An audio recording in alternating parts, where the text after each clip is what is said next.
Total sales का alias यहाँ आ गया। अच्छा एलियस तो आप लोगों को पता है ना, ये असल में मैं देखें इधर एलियस नहीं दिया हुआ ना, मैं इसको दोबारा मिटा के दिखाता हूँ। एलियस का मतलब ये है कि आप कॉलम को एक नाम दे रहे हैं।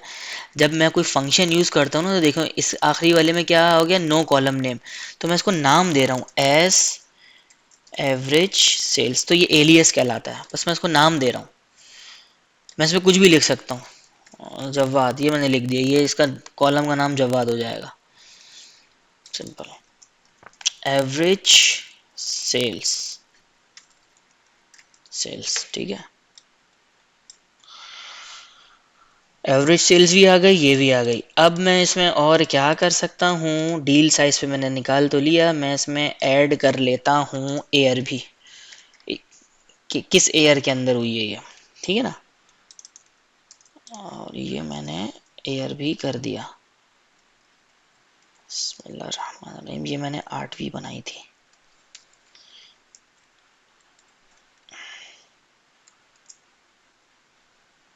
ओके 2004 में ये थी। अरे यार अब ग्रुप बाय भी डालना होगा ना, ऑर्डर ऑर्डर ऑर्डर बाय भी डालना होगा ना, ऑर्डर बाय एयर आईडी, ताकि थोड़ा डाटा सही उसमें आ जाए। अच्छा जी 2003 3 मीडियम लार्ज स्मॉल। अच्छा अब मैं इसका भी नाम डाल देता हूँ, क्योंकि ये जो ना अजीब अलग अलग से आए हैं, एयर आईडी और डील साइज, ताकि ये एक ही यूनिफॉर्म में आए। ओके अभी एक ही यूनिफॉर्म में आना। 2003 large medium small, 2004 large medium small, 2005 large medium small. अच्छा जी एक ही एग्रीगेटेड टेबल हमारा ये बन गया। अगेन आपके पास मल्टीपल कंट्रीज से आ रहा है डेटा, और डेटा इंजीनियर्स और इंटीग्रेशन टीम उसको इंजेस्ट करके रख रहे हैं ऑलरेडी। आप बड़े टेबल पे क्वेरीज चला रहे हैं, कंसिडर करें आप स्पार्क पे ये क्वेरी चला रहे हैं, यही फॉर्मेट होगा। आप चाहे स्पार्क सीक्वल यूज़ कर रहे हो या डाटाब्रिक्स यूज़ कर रहे हो, यही क्वेरीज चलेंगी, ठीक है। वो खुद स्प्लिट और मर्ज कर रहा होगा बैक एंड पे, उसके नोड वर्कर्स वगैरह स्पार्क में सब चीज़ें खुद हो रही होती हैं। चाहे आप जो साइनैप्स एनालिटिक्स यूज़ कर रहे हैं वो खुद इस चीज़ को मैनेज करता है, आप गूगल बिग क्वेरी यूज़ कर रहे हैं वो खुद इस चीज़ को मैनेज करता है। क्वेरीज यही होंगी, हल्का सा सिंटेक्स का फर्क होगा, क्वेरीज यही होंगी, माइंडसेट यही होगा। और एग्रीगेटेड टेबल्स ऐसे ही बन के रख रहे होंगे, क्या पता इंटीग्रेशन टीम बना के रख रही होगी या डेटा इंजीनियर्स बना के रख रहे होंगे, या क्या पता ये आपके प्रोजेक्ट का पार्ट हो कि आप खुद बना के रख रहे हो अपने अपने एनालिसिस के लिए, अपनी आसानी के लिए। डे एंड पे आपने कोई स्टोर प्रोसीजर्स लिख के रखे हुए हैं जो कि ये सारी सारी चीज़ें बना के रख रहे हैं। अब यानी सिंपल, अगर मैं यहाँ पे चले मैं आपको ये करके दिखा देता हूँ, ये भी हाथ के हाथ करके दिखा देता हूँ।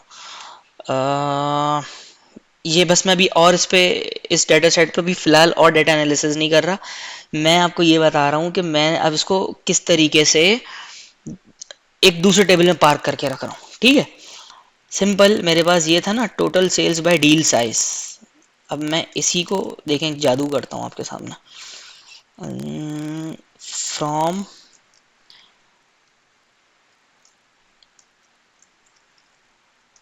Into total sales by deal size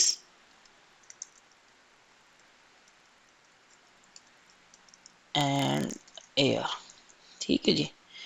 बिस्मिल्लाहिर्रहमानिर्रहीम, ये मैंने एक नया टेबल बना दिया। ये मैंने क्या किया कि मैंने इस डेटा के आउटपुट को एक नए टेबल में सेव कर दिया।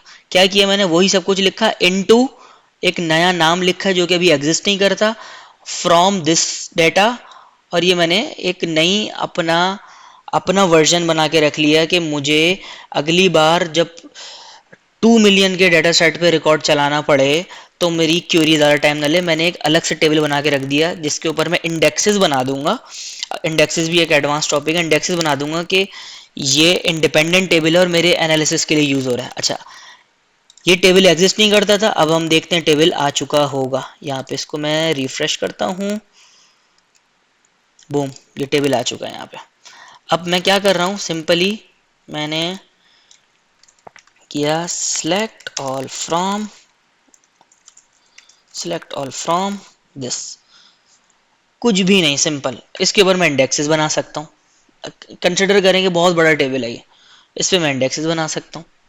मेरे पास रेडी, मतलब मैं फर्स्ट करें रॉ डाटा का आपका टेबल है जिसपे आपके रॉ डाटा, ट्रांजैक्शनल डाटा पड़ा हुआ है, ये आपका समराइज डाटा है, ये आपका एज इज है, ये आपने डायरेक्ट पावर बीआई में लेकर है, विजुलाइज कर दिया। इसी तरीके से अब हम वापस आते हैं अपनी इधर, और मैं अगर यहाँ से ये रिमूव करता हूँ एयर एंड दिस, ठीक है।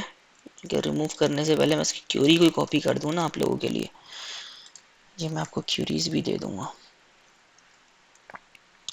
और यहाँ से मैं इसको रिमूव करूँ साइज, ठीक है, ये मैंने रिमूव कर दिया। और यहाँ से एयर आईडी रिमूव कर दी, एक एयर आईडी यहाँ से भी मैंने रिमूव कर दी। अब मैंने क्या किया, मैंने बस चला दिया इधर, ये एक मेरा टेबल और बन गया, इसको मैंने रिफ्रेश किया।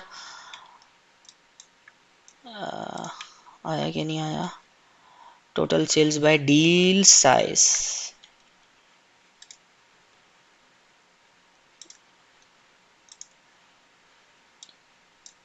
आ गया total sales by deal size. देख लेते हैं इसको जी, ये जो अभी हमने बनाया है total by deal size, boom, आ गया।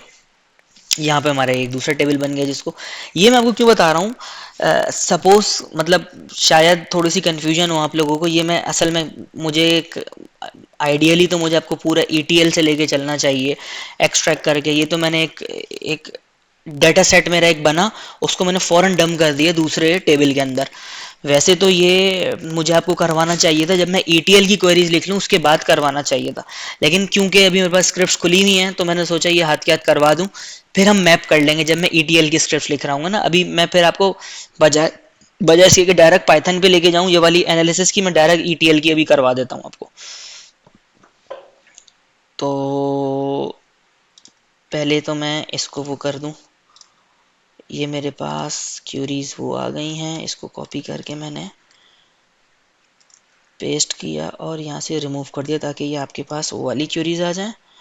और ये वाली क्यूरीज जो हैं इसको मैं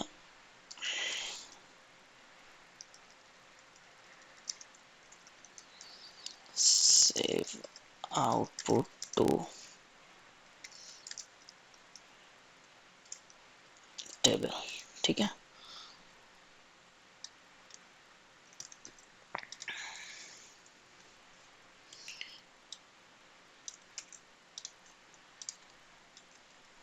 अभी ये हर इन क्वेरीज के साथ मैंने आपको दे दिया, ठीक है। ये आपका इसके साथ हो गया, ये एक सेट बन गया। और इन क्वेरीज का दूसरा अगर मैं इसकी बात करूं, ये क्या कर रही थी इसको देख लेते हैं। Month, air, country. अब मैं इसमें से जो है ना क्या कर रहा हूँ कि मैं इसमें से कंट्री रिमूव कर रहा हूँ क्योंकि डाटा इतना ज़्यादा नहीं है ना। अब मैं इसको ज़रा देखता हूँ कितना बनता है ये। ओके जी, 29 रिकॉर्ड्स हैं, इतने ऑर्डर्स मेरे पास हैं। अब मैं सिंपल क्या करूँगा, एक तो ये था, दूसरा इसको भी इनटू करके मैं उसमें सेव कर दूंगा, इनटू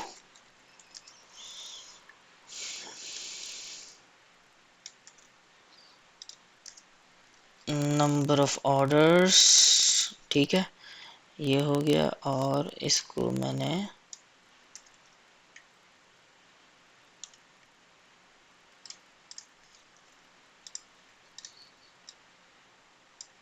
चला दिया, तो ये मेरे पास 29 रिकॉर्ड्स इसके अंदर आ गए होंगे। ये एक नया टेबल बन गया, number of orders per month. Actually मैं चलें ये करवा देता हूँ पूरा, उसके बाद फिर ETL का करवाता हूँ। उसके बाद ये देखता हूँ इसमें ETL की क्या बन सकती हैं। तो अभी ये तो हम ये देख रहे थे कि इसमें इनकी कौन सी बन सकती हैं, डेटा को एनालाइज हम क्या क्या कर सकते हैं। तो अब देखते हैं कि ETL की इसमें हम क्या क्या बना सकते हैं। तो इसी तरीके से आप आप लोग इसी तरीके से ये एवरेज प्रोडक्ट लाइन इसको भी आप इसी तरीके से बना सकते हैं, इनटू करके आप उसमें सेव कर सकते हैं। यानी मैं इसको सेव करूं और इसको मैंने कॉपी किया, पेस्ट इनटू, क्या है जी, एवरेज सेल्स प्रोडक्ट लाइन। अच्छा, मैंने जितनी भी आप लोगों को डायमेंशंस बताई थी ना, मतलब जितने भी मैंने वेरिएंट बताए थे क्यूरीज के इस रिकॉर्डिंग में, वो सारी आपने इम्प्लीमेंट करनी है और उनके टेबल्स बनाने हैं और उनको पाइथन पे, पावर बीआई पे, क्योंकि मैं आपको सीक्वल पे करवाऊंगा, मैं आपको पाइथन पे करवाऊंगा। पावर बीआई की फाइल्स आप लोग बनाएंगे और मैं आप एक गिट का वो शेयर कर दूंगा, उसके ऊपर आप अपलोड कर दीजिएगा सब लोग। तो ये जब मैं इसको चला रहा हूँ, 7 रॉज इफेक्टेड, टेबल को मैं रिफ्रेश करके देख लेता हूँ, average sales price by product line आ चुका है जी। चला के देख लेते हैं इसको भी, यहाँ पे सिलेक्ट ऑल फ्रॉम,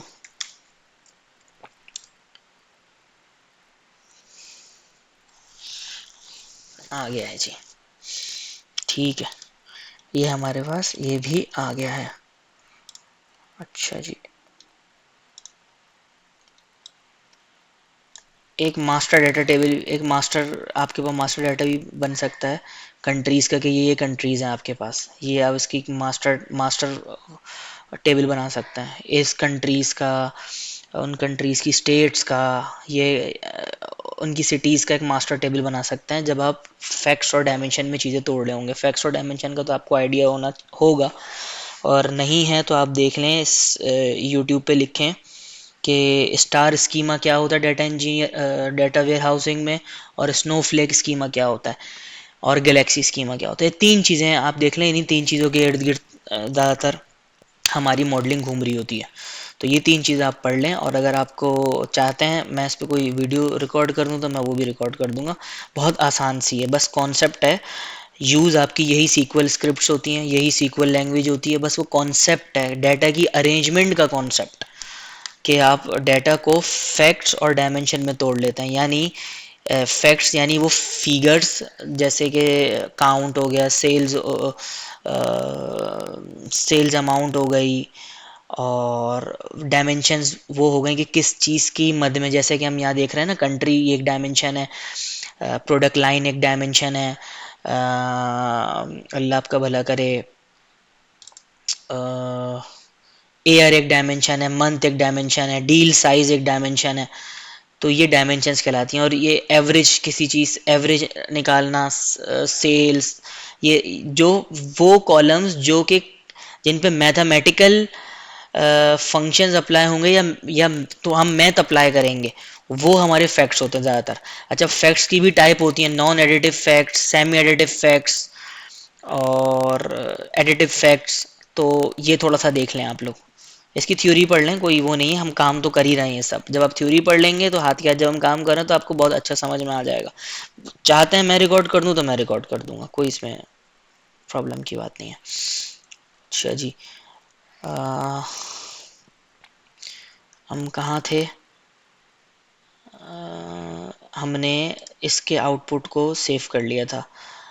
तो मैं आपको बता रहा था कि डिस्टिंक्ट टेबल हमारा एक मास्टर टेबल बन सकता है। बात निकली थी फैक्ट्स और डायमेंशन से, Snowflake schema, star schema, Galaxy schema, इससे बात निकली थी। जब मैंने जहन में आया तो मैंने बता दिया आपको, बताया कि आपका एक मास्टर टेबल भी बन सकता है। मास्टर टेबल का भी हम यहाँ बना के रख सकते हैं डायमेंशन के नाम से, डिम मास्टर करके, कि भाई ये हमारी डायमेंशन है कंट्रीज, कंट्री की, स्टेट्स की।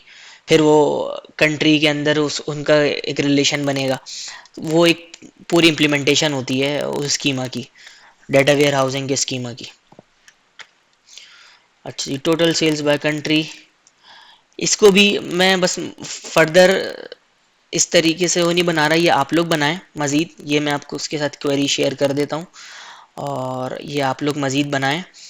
और अब हम मूव होते हैं हमारे इसी इसी डेटा सेट के ऊपर, देखते हैं कि कौन कौन सी ईटीएल की स्क्रिप्ट्स बन सकती हैं नेक्स्ट लेक्चर में इंशाल्लाह।